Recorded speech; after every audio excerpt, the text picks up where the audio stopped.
Good morning, everyone, and welcome to week 4. I hope everything's been good with week 1, 2, and 3. Week 4 is very challenging since we're doing 3 major systems. We're doing blood, the lymphatic system, and the cardiovascular system, right? So it's not an easy week. It takes years to really master the concepts of anatomy and physiology, yet you have to take an exam every week. So definitely follow what I post, follow the videos because they kind of condense what you need to focus on for the exam. Um, so so yes, let's proceed here.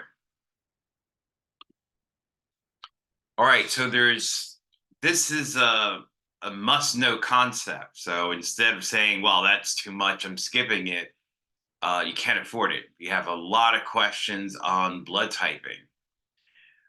So basically, there's 2 ways around it. One, you memorize the table, you start drawing the table from scratch. Or B, you rationalize, right? Why a certain blood type can donate or receive, right? Or C, you can combine both, right? You rationalize and memorize, right? But this would be table number 1 because it's kind of easier, right? So there's antigens and there's antibodies, right? Antibodies are produced by the body, right? White blood cells, and they're usually attacking an antigen, right? An antigen would elicit an immune response. That being said,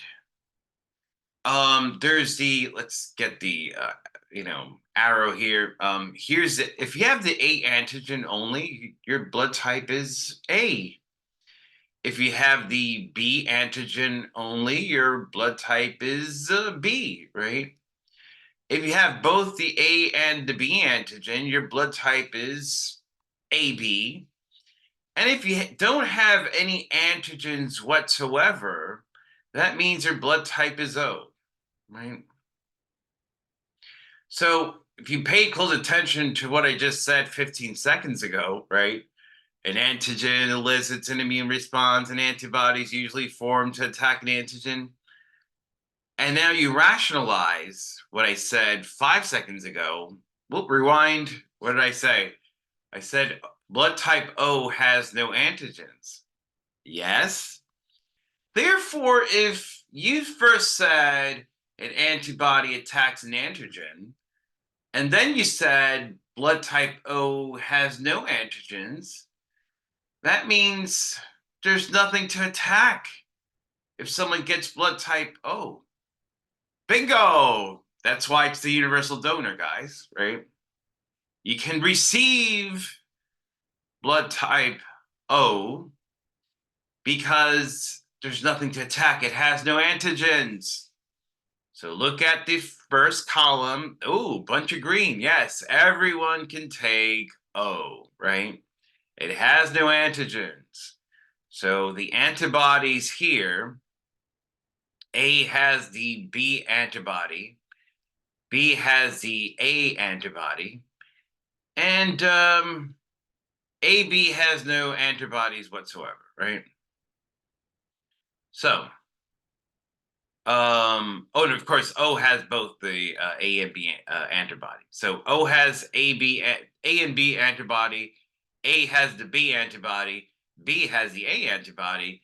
AB has no antibodies whatsoever. If you have no antibodies whatsoever, that means you have no cells to attack, right? And therefore you can receive any blood type, and that's why all this here is in green, right? AB, guys, is the universal recipient. Well, AB positive. We'll get that in a second. But for now, basics, you can donate O to anyone. and AB can receive blood from anyone, right? Now,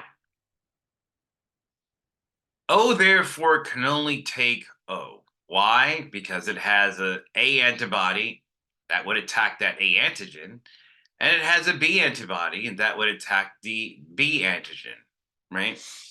Make sure you memorize O takes O, right? A, as you listen to the recording, has the B antibody, therefore it can't take B blood because that's the B antigen. It would attack it, right? AB has both the A and the B antigen. So, yeah, the B antibody would attack the B antigen. Therefore, it cannot take AB. For B, of course, it can take its own type, right? B can take B, right? But it can't take A because it has the A antibody that would attack the A antigen of blood type A, right? AB has both the A and the B antigen. Therefore, the B antibody would the A antibody, sorry, would attack the A antigen, right? And of course, as we said initially, AB can take any blood type. So you can rationalize it, but of course, you're being timed in terms of an exam. So if I'm you, I'm going, O can take O, A can take A and O, B can take B and O, AB can take everything. Good. That's that, right? But of course, if you're into rationalizing why, then go over my recording, right? Uh, the presence of antibodies dictates what they can or can't take, right? All right. But then you have a second problem, right? And that is the Rh factor, which is another antigen called the D antigen. What you really have to know for the exam is this column, right? Who can take what blood, right? So A plus can take A plus, A negative, O plus, O negative. Remember from the previous slide, we said A can take A and O. Indeed. But remember this very well for the exam. If you're a plus, you can take plus or negative, right? So therefore, this can take A plus, A negative, O plus, and O negative, right? Same with the O, right? O can only take O, so it can take O positive and O negative. B, we said, can only take B and O, so it can take B positive, B negative, O positive, O negative. AB can take anyone, so here it is, everyone. Now, here's where it gets tricky.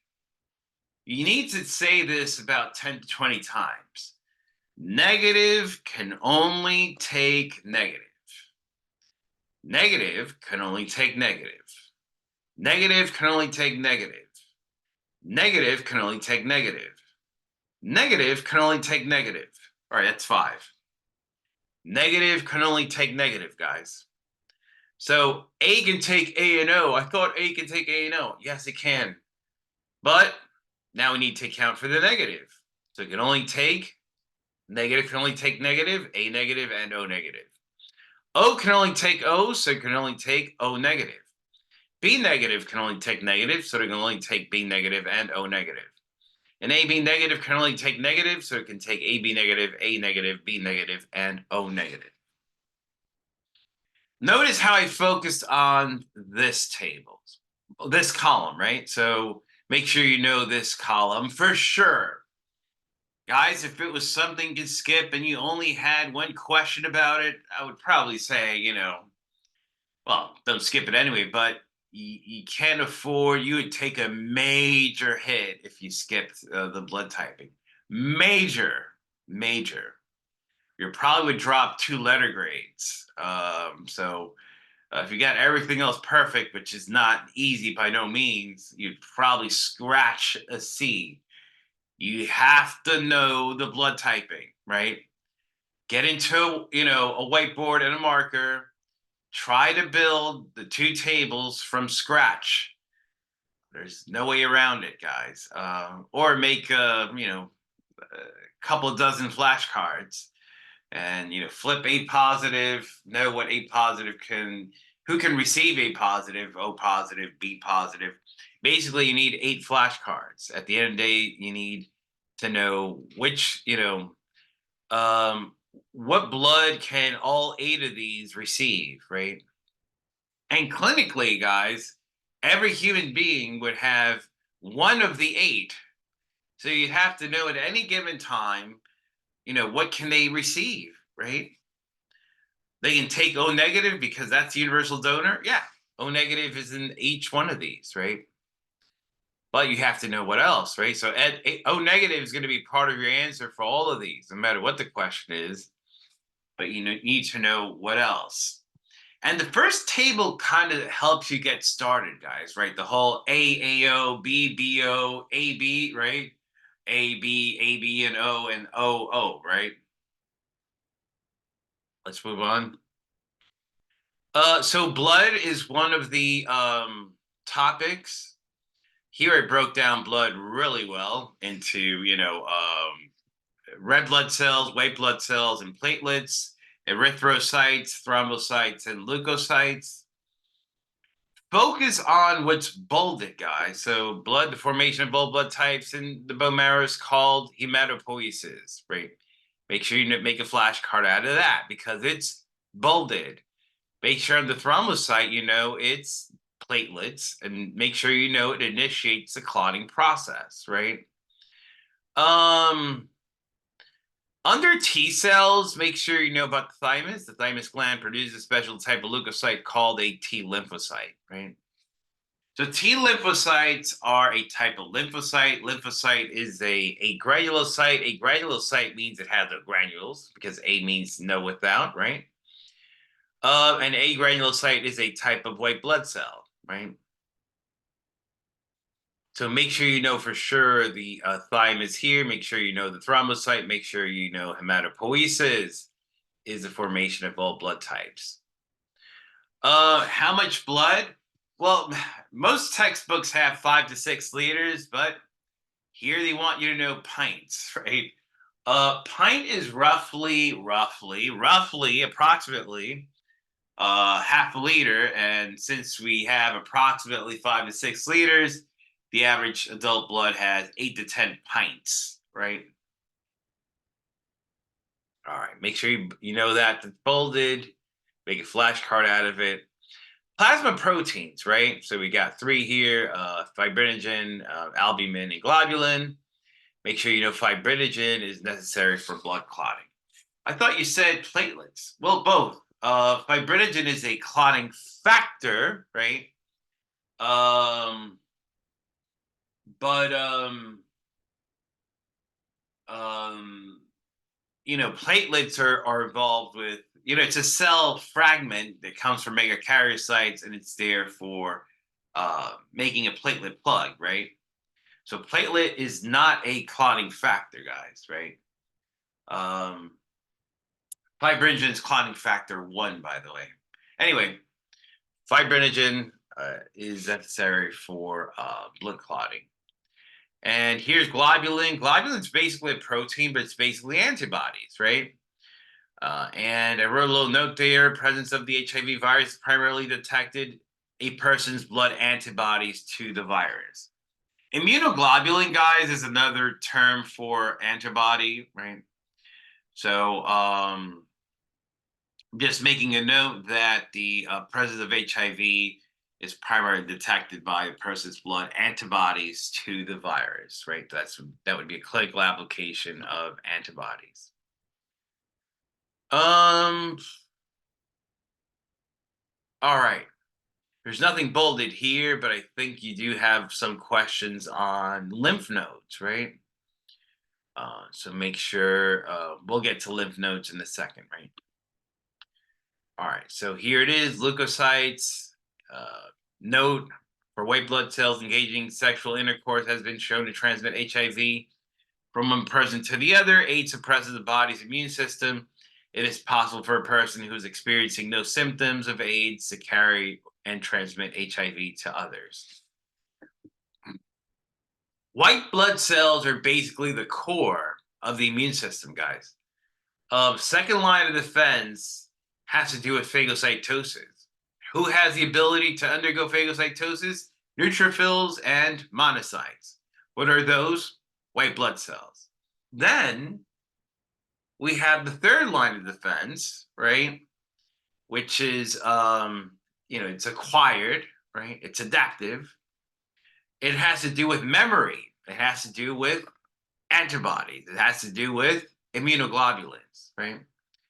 So since the HIV virus, which then turns into AIDS meaning acquired immunodeficiency syndrome, HIV meaning human immunodeficiency virus, right? Since they affect the immune system, it's a note under the white blood cells. So engaging in sexual intercourse has been shown to transmit HIV from one person to the other. AIDS suppresses the body's immune system. It is possible for a person who is experiencing no symptoms of AIDS to carry and transmit HIV to others. Make sure you make a flashcard, and you know that since it's bolded. Thrombocytes we reviewed already. Platelets, right, initiates the clotting process. Another term for blood clotting is coagulation. Thrombosis is the formation of a blood clot in a blood vessel. Thrombo means clot. Osis means abnormal condition. Thrombo is typically a stationary clot, and embolus would be a moving clot, right?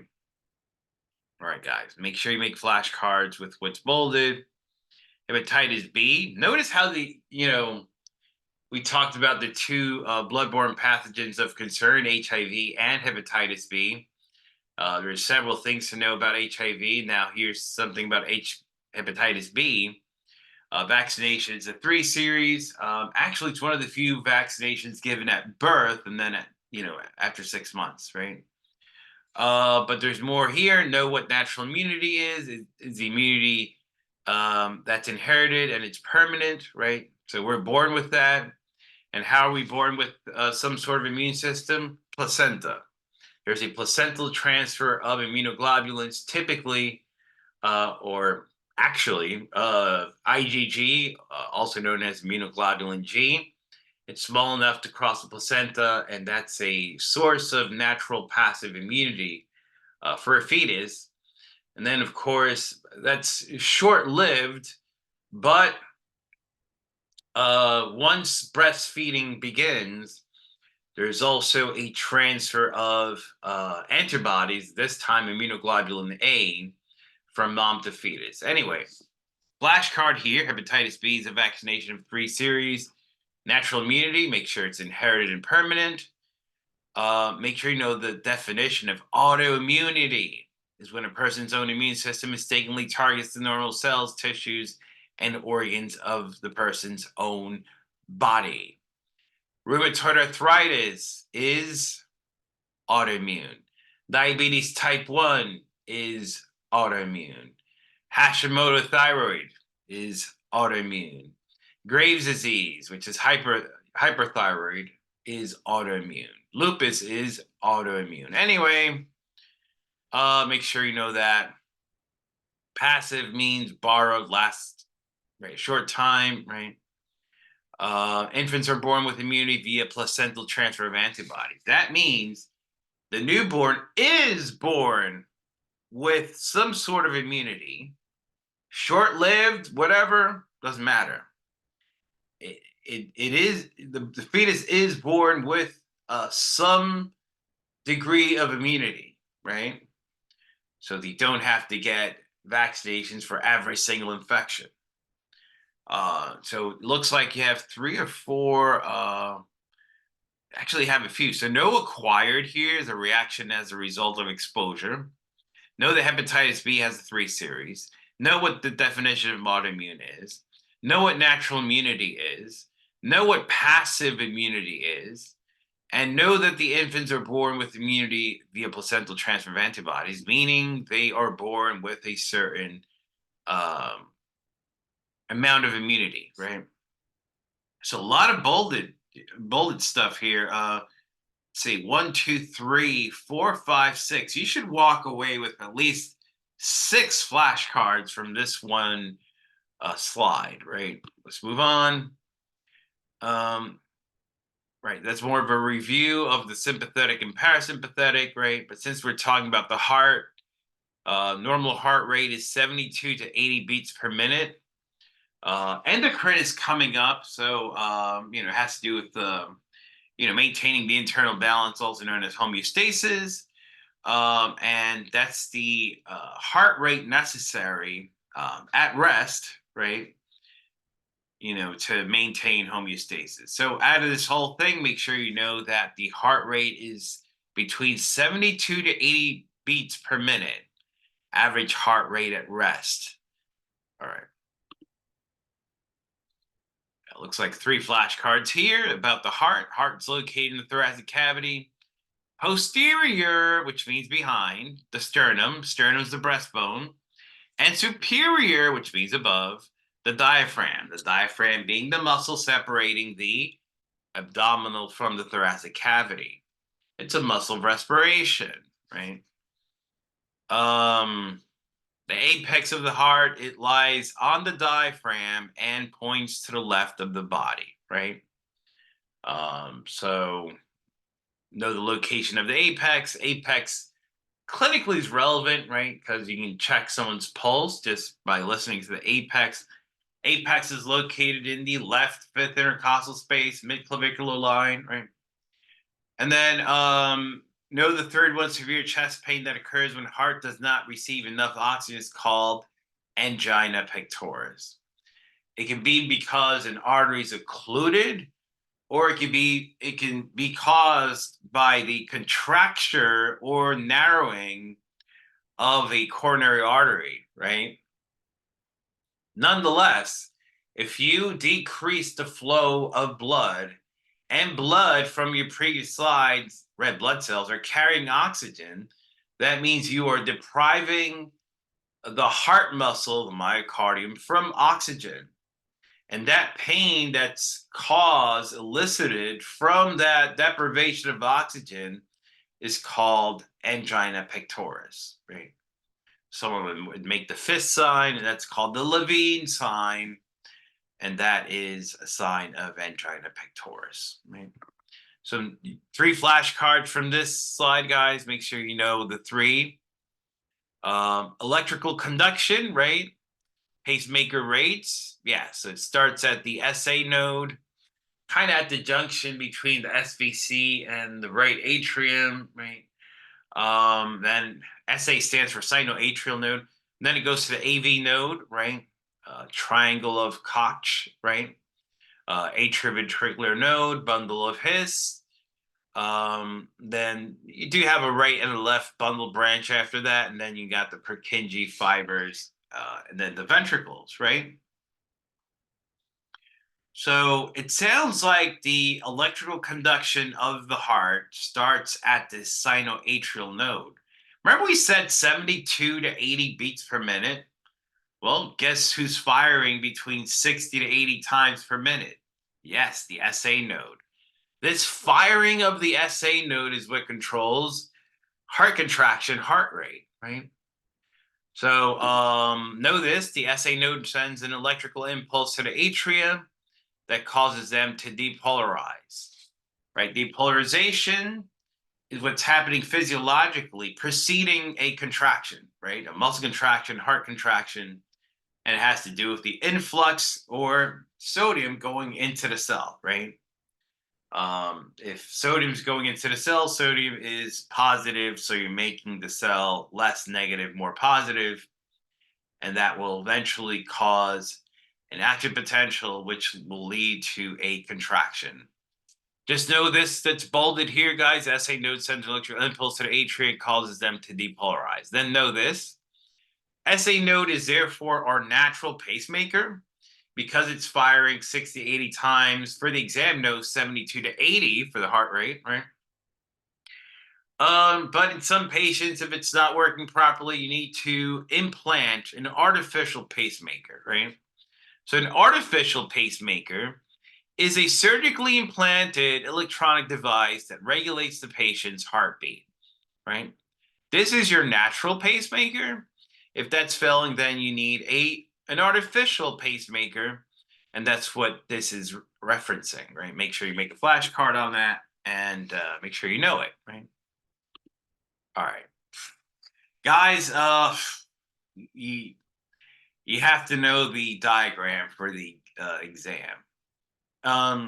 Here's what I would do. It's the rule of four, guys. The heart has four chambers, four valves, right? Um, and four major vessels. So make sure you know it by fours, right? When you're studying for it. So what are the four chambers? Right atrium, right ventricle, left atrium, left ventricle, right? So you got your four chambers out of the way, right?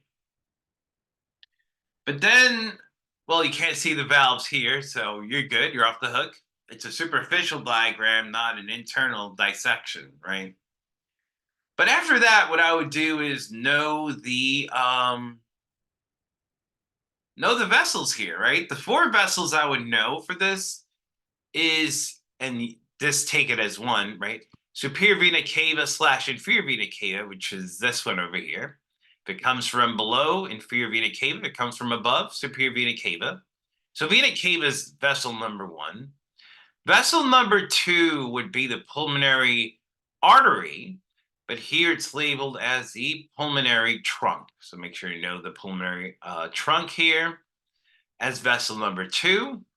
Then know the pulmonary veins, which are red. That's the exception to the rule, right? As number three. Notice the pulmonary trunk / pulmonary artery. Actually, you do have pulmonary artery here. So pulmonary artery is blue, which is a contradiction, but it's an exception more than a contradiction. It's an exception. And the pulmonary veins here are red. As you know from the lectures, yes, arteries carry oxygen and they're red. Yes, veins don't carry oxygen and therefore they're blue, they're deoxygenated. But the true definition of an artery is a vessel that carries blood away from the heart. And the true definition of a vein is a blood vessel that carries blood towards the heart. So this pulmonary artery is blue, right? Because it's actually carrying blood away from the heart to the lungs. And these pulmonary veins are red, right? Because they're carrying blood towards the heart. So that's the one exception. There's no exception to what I just said. Artery away, AA, veins towards. But there is an exception on arteries being red. This one's blue, right?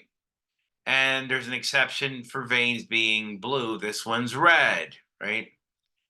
Anyway, the fourth, so let's do the count again, right? Pulmonary artery, 1, vena cava, 2, pulmonary veins, 3, and your number 4 is the aorta, which is right there, right? 4 vessels. So walk in knowing at least the 4 chambers and the 4 vessels, right? That's 8. What I would know for this, which would be your number 9, is know the apex. We talked about it just now, right? Know the apex.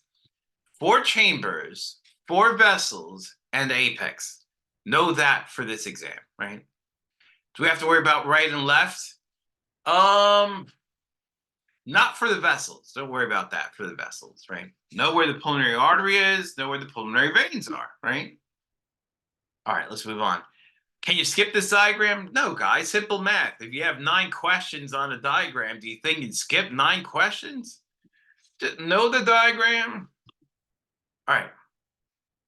Lymph nodes. Here's the follicle. The follicle of a lymph node, it has a germinal center responsible for the production of lymphocytes. From a previous slide, no, lymphocytes is a type of white blood cell. It's a type of agranulocyte. It doesn't have granules, right? And those are produced at the germinal centers of the follicle. And then you have a structure called the power cortex. And again, there's we talked about the thymus gland before, but anyway, the thymus gland produces a special type of leukocyte called a T lymphocyte. the thymus does not produce lymph fluid. So the thymus, which is here in the chest, the mediastinum, what's the mediastinum? The space between the lungs is the mediastinum. Anyway, in that space called the mediastinum, which is where the heart's found anyway, you also have a gland called the thymus, with which shrinks with age, right? The thymus is there for T cell maturation, right? T for thymus, T for T cell, right? But it's not there to produce lymph fluid, right, guys? It's there to produce T cells, right? Make sure you make a flashcard out of each one of those. Lymph node, swelling of a lymph node is called adenitis. Adeno is a combining for meaning gland. Itis is a suffix meaning inflammation. Lymph vessels closely resemble veins and may be found in the muscles, right? Yeah, so they have valves just like veins, right? And they're found in whenever there's blood vessels, right? And muscles have blood vessels, so they're found in muscles.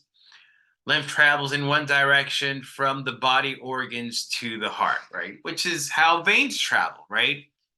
Veins travel towards the heart, two words.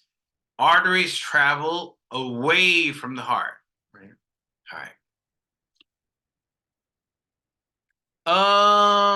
Okay, so know about this, right? Cancer cells can become trapped in lymph nodes, which may necessitate surgical removal of the involved lymph nodes. That's pretty common with breast cancer. Breast cancer is up in the list in terms of mortality and incidence, right? Mortality, I think lung cancer is still number one. Hold on. Yeah, lung cancer is still number one in mortality. But I think breast may be ahead in incidence, right? We need to check the new numbers. But anyway, breast cancer is a good example of a cancer traveling through lymph, right? Whereas some cancers, sarcomas, right? Breast cancer is a carcinoma. Those typically travel through lymph, right? What I'm getting to is a lot of times when someone has breast cancer, you need to remove the lymph nodes in the armpit, but the anatomical term for armpit is axillary. So you need to remove the axillary lymph nodes sometimes when you're doing a radical mastectomy. You're removing the entire breast, not just a lump, and you're removing the axillary lymph nodes, which is where the breast cancer would spread. So that's a clinical application, but no, make a flashcard of this. Cancer cells can become trapped in lymph nodes, which may necessitate surgical removal of the lymph nodes, right? If you remove the axillary lymph node, right? Remember the lymph nodes have an immune function. So that arm, that extremity would be prone to infection. What I'm getting to for all the medical assistants in the room, you cannot draw blood on the arm of someone who had a mastectomy or had their lymph nodes removed, right? Axillary lymph nodes. So if someone had a right radical mastectomy, which involves removal of the right axillary lymph nodes, it would be contraindicated to draw blood on that arm because that arm would be prone to infection. And of course, you're making an incision into a vein, you're penetrating skin. So some books may call it contraindicated, and other books may say just use betadine. Just use the other arm. All right, guys. Yes, unfortunately, there is a diagram on lymph nodes. Know the axillary lymph nodes. As I said, if you know axillary means armpit, that's easy right there. Know the thoracic duct. That's the most important lymph duct in the entire body. Know the inguinal. But of course, inguinal is the anatomical term for groin. So if you knew that, this would be easy as well. So groin, armpit. Know the right lymphatic duct. Just below the clavicle, there's a, oh man, no. Let me go back. before underneath the clavicle, there's a subclavian. Make sure you know the subclavian. Add that to your notes. Know the subclavian. Well, there's a subclavian vein and also a subclavian duct here. So make sure you know that, right? Do you have to know the cisterna chyli? No. Do you have to know the spleen? We have to know the spleen in lecture, but I don't think you need to know it for the diagram. And don't know the bone marrow, by the way. All right, so this is a lot, right? I drew this whole diagram here. I color-coded it in red and blue. Red means there's oxygenated blood traveling through those structures. Blue means there's deoxygenated blood, traveling through those structures, right? So we pump blood into the entire body, right? Through the aorta.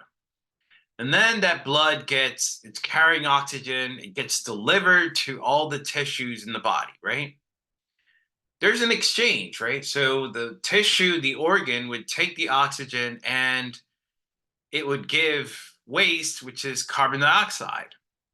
That carbon dioxide would travel back into the heart via the vena cava, back into the right atrium, through the tricuspid valve, into the right ventricle, through the pulmonic valve, right? Into the pulmonary arteries, into the lungs, right? And then the lungs would exchange the carbon dioxide into oxygen. It would go back into the heart through the pulmonary veins, into the left atrium, through the bicuspid, through the left ventricle, into the aortic valve. Fortunately, you don't have to draw this, what I just drew. But I do have something here that is bolded. And if you listen to my previous slide, not the one before, but way before, I said there's an exception, right? So pulmonary arteries are blue, and look how I color coded it in blue, right?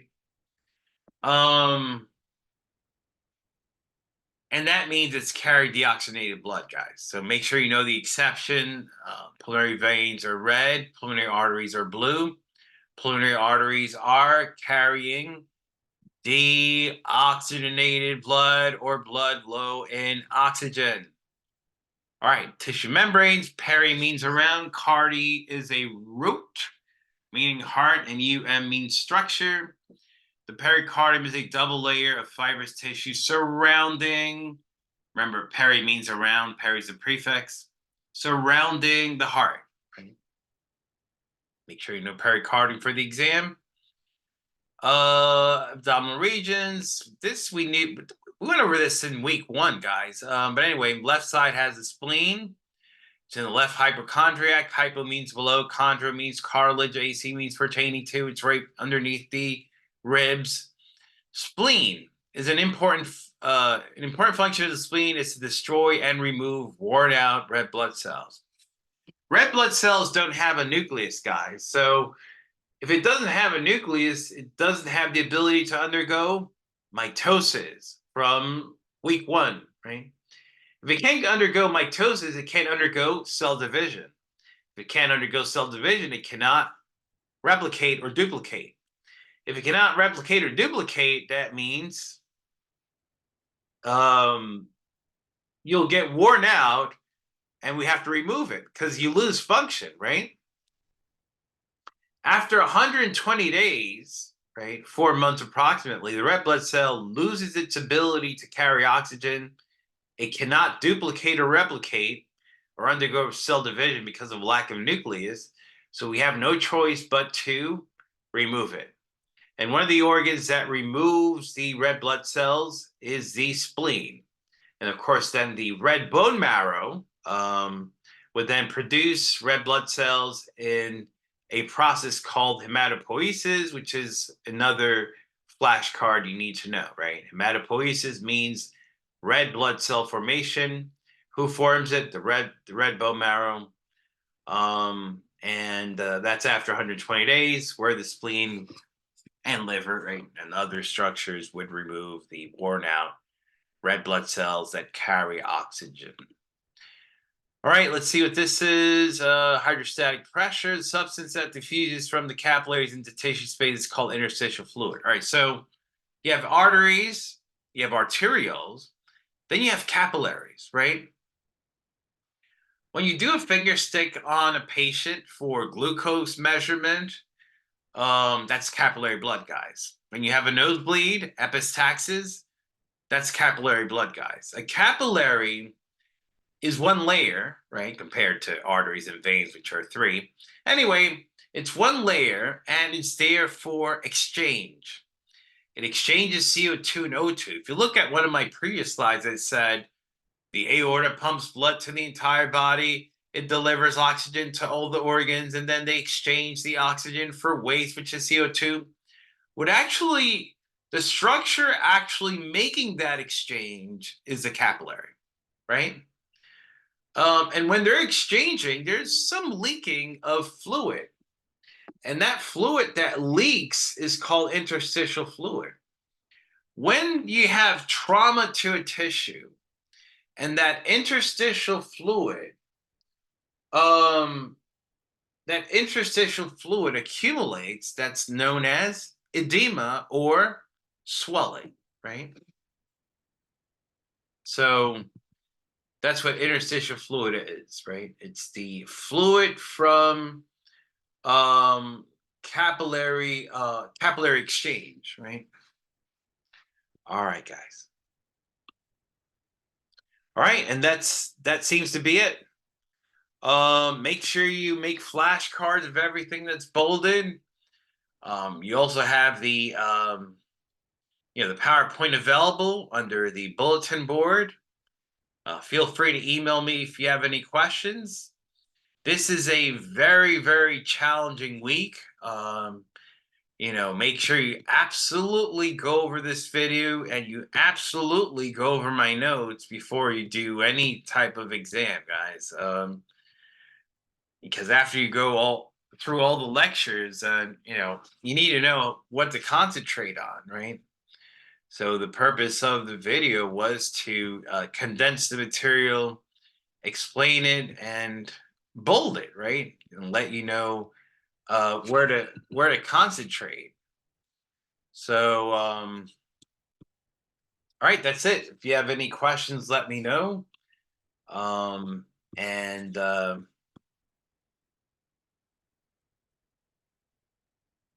let's stop the share.